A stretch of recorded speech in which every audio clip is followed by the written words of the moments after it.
বন্ধুরা, আমি রিঙ্কু হেসেলের ইতিকথা থেকে সবাইকে স্বাগত। আজকে আপনাদের সামনে যে রেসিপিটা নিয়ে এসেছি সেটা হচ্ছে আলু পটলের ডালনা। আসুন দেখে নেওয়া যাক কীভাবে আলু পটলের ডালনাটা আমি রান্না করছি।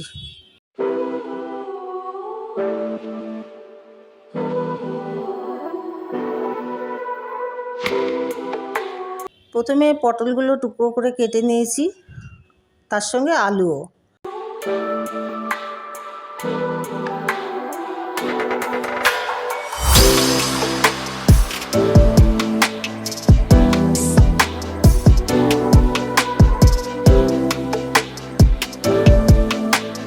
এবার ভালো করে ধুয়ে পটলগুলোকে ভেজে তুলে রেখেছি।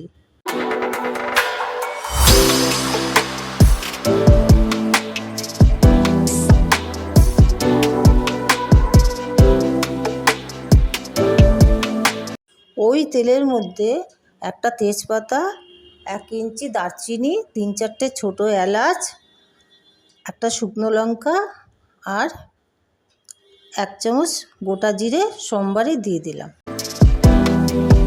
সোমবার থেকে যখন সুন্দর গন্ধ ছাড়বে তখন ওই সোমবারের মধ্যে আমি টুকরো করা আলুগুলো ছেড়ে দেব।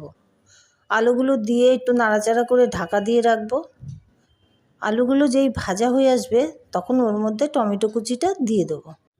টমেটোটা দেওয়ার পরে আমি একটা পেস্ট বানিয়ে রেখেছিলাম, সেটার মধ্যে জিরে, ধনে, লঙ্কা, হলুদ, আদা বাটা দিয়ে জল দিয়ে রেখেছিলাম, সেটাকে আমি দিয়ে দিলাম।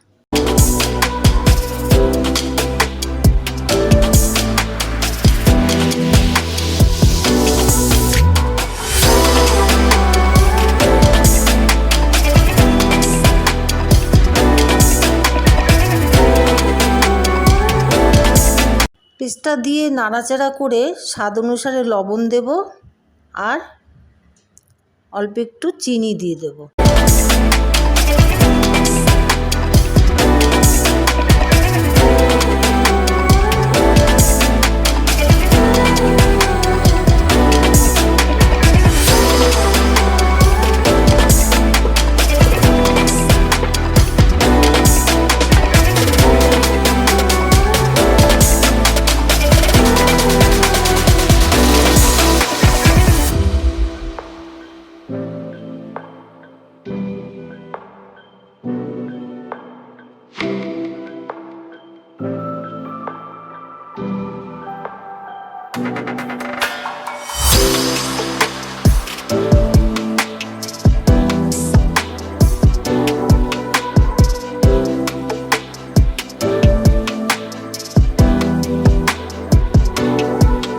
আলুগুলো যেই কষানো হয়ে যাবে ওর মধ্যে আমি ভেজে রাখা পটলগুলো দিয়ে দেব।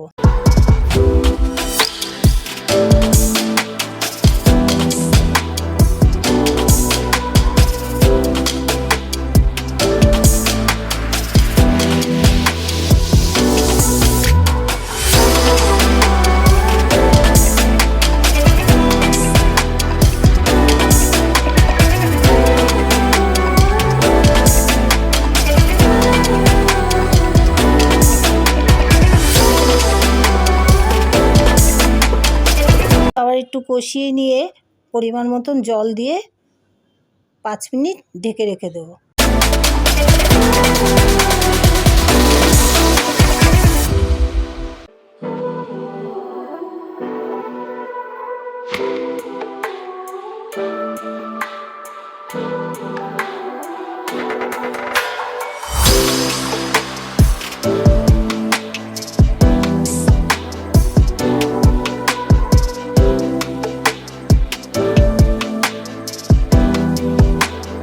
আলু পটলের ডালনাটা এবার পরিবেশনের জন্য রেডি হয়ে গেছে। বন্ধুরা, আমার এই রেসিপিটা যদি আপনাদের ভালো লেগে থাকে তাহলে একটা লাইক, কমেন্ট, শেয়ার করতে ভুলবেন না আর সাবস্ক্রাইব করে পাশে থাকা বেল আইকনটি প্রেস করে দেবেন। ধন্যবাদ।